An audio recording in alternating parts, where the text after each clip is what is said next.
Bu sun'iy intellekt emas, bu haqiqiy qiz. Hozir esa u qanday qilib bunday formaga erishganini sizlar bilan tahlil qilamiz. Amazonka, ya'ni haqiqiy ismi Natalya Kuznetsova, yoshi 34 da. Vazni 120 kg, bo'yi esa 170 cm.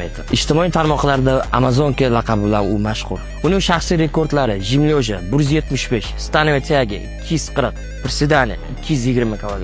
U sport faoliyatini 14 yoshida trenajyor zalida boshladi. Juda tez natijaga erishib boshladi va powerliftingda o'zini sinab ko'rdi. Qisqa vaqt ichida u juda ham yaxshi natijalar ko'rsatib, barcha ayollar rekordini buzib tashladi. U o'z genetikasi nimalarga qodir ekanini tushungandan so'ng professional sportga, ya'ni bodybuildingga o'tdi.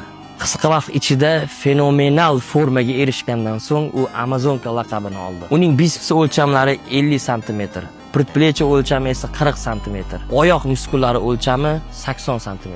Bu shunchaki ishonib bo'lmas darajadagi ko'rsatkichlar. Hattoki farmakologiyadan foydalanganda ham bunday natijaga erishish deyarli mumkin emas. Foydali ma'lumotlarni o'tkazib yubormaslik uchun sahifamga obuna bo'ling.